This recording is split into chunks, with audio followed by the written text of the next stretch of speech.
Welcome to this dramatic therapy monologue. Listen to this meditation with an open mind and heart. In between each part, focus on your breath. Start now by inhaling deeply through your nose and slowly exhaling through your mouth. Then gently turn your attention to the natural rhythms of your breath. Let us begin.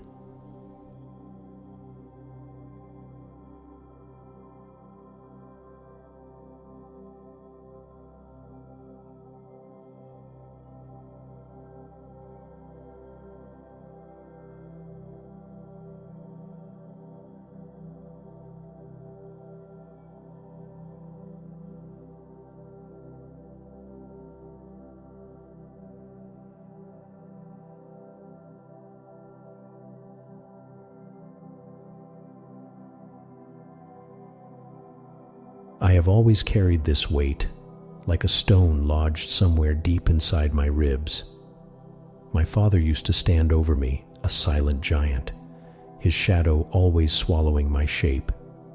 He would not say much, but when he did, his words crashed into me and scattered me across the floor. I learned young that my body was something to armor, to clench, to hide behind. My skin became a shield. My fists closed tight even when there was nothing to fight. Outside, I acted strong, whole, unbreakable. But inside, I was always searching for the peace everyone else seemed to have.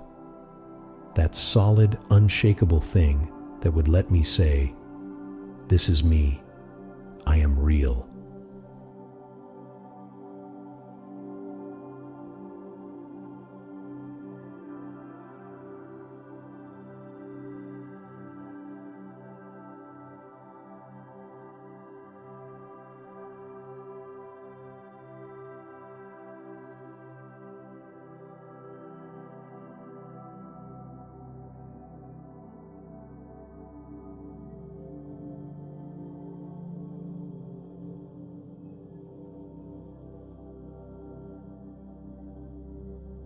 So I built the body up, weights, running, fighting, sweat burning out weak thoughts.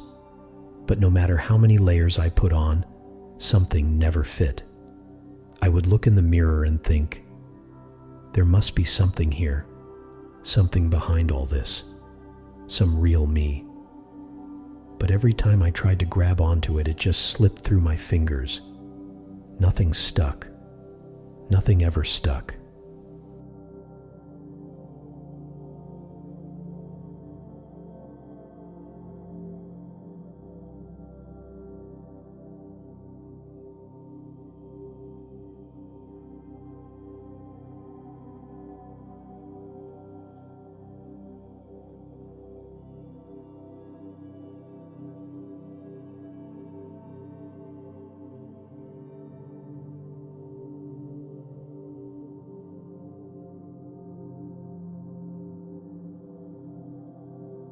I remember nights when I sat alone in my room, picking apart the parts, the hands, the feet, the rough stubble on my jaw.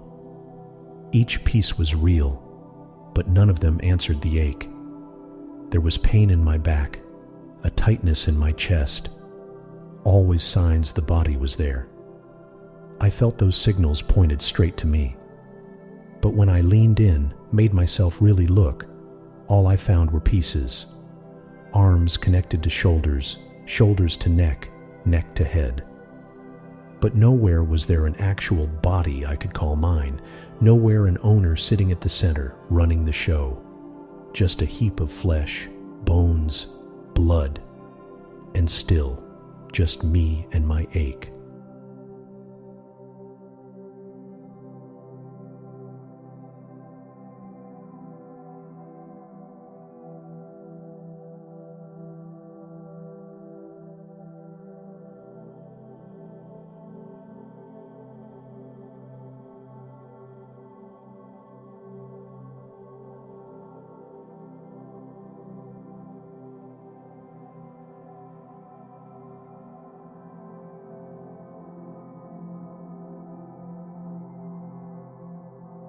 For a long time I would rage against this emptiness. How could something be so present and yet so impossible to pin down? I wanted the answer to shine, sharp and clean, like the blade my father used to sharpen with slow, precise strokes. But it was all smoke. The more I chased a solid self, the more it dissolved. Every attempt to find the true I looked in my chest, behind my eyes, in the space where my thoughts echoed loudest, and every time, nothing. Blankness. A space, almost cold, where a me should be. I thought I was vanishing. I was terrified.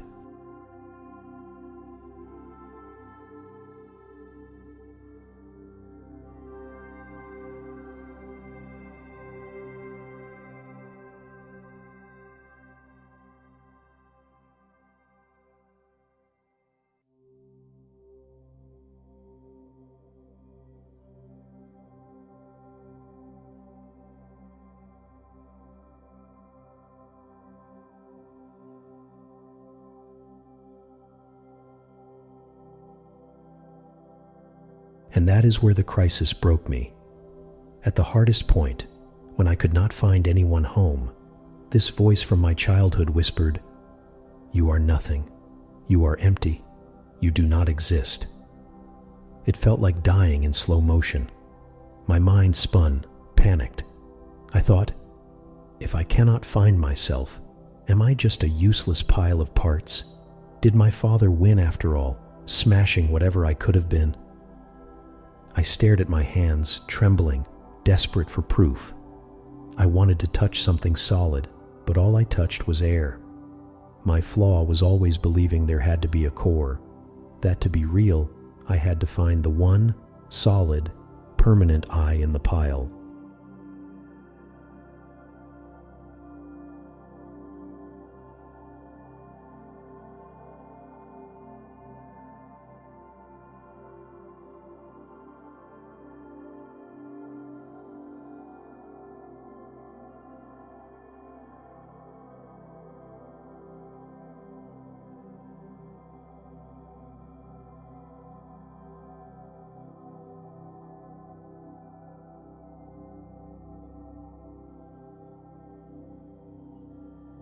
But then, the night broke.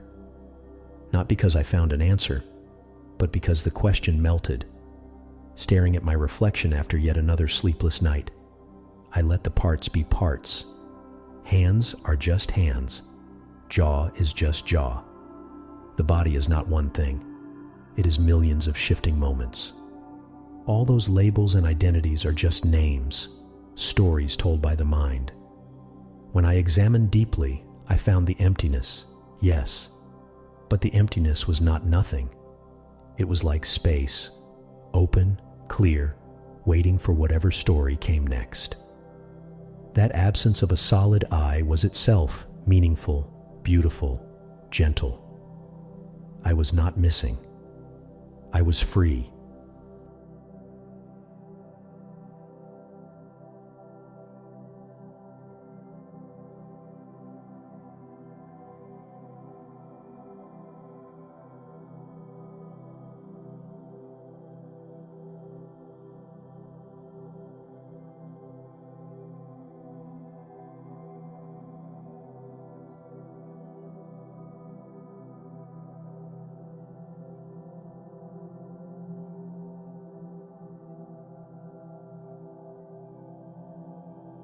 My body, myself, they are illusions, but not illusions in the sense of worthless.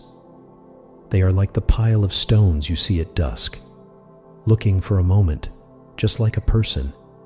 It appears so real, but when you get closer, you see it as just parts laid together, depending on the light, your mind, your angle.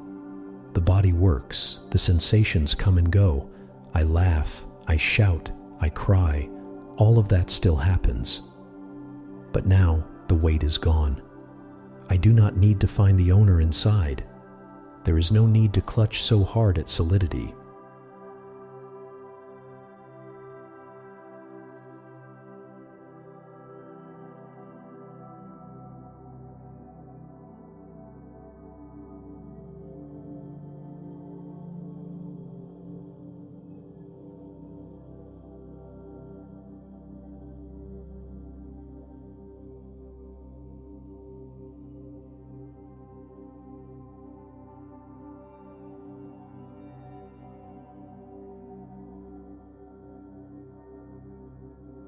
In daily life, I walk and talk and call myself by name.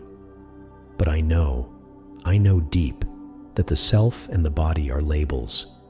Useful, sure, but not fixed, not separate, not imprisoned in their own story.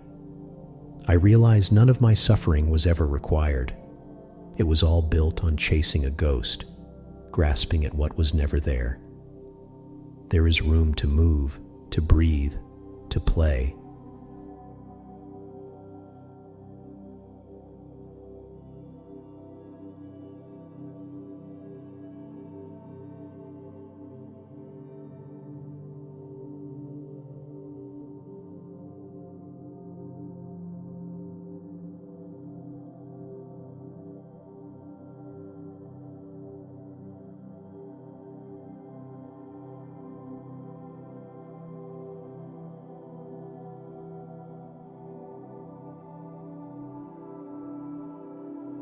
Now each time I feel tight or think I am not enough, I return to my breath.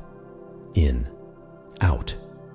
In the space between, the empty body and the empty self shimmer. Not missing, not lacking, just awake.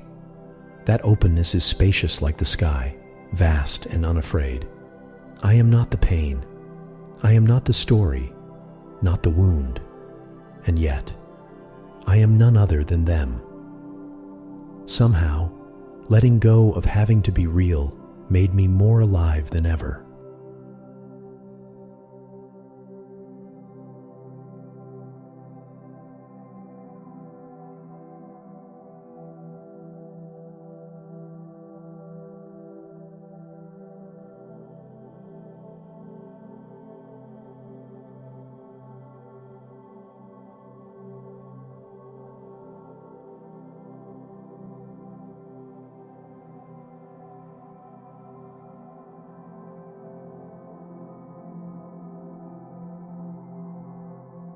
So do not be afraid if you cannot find the real you inside.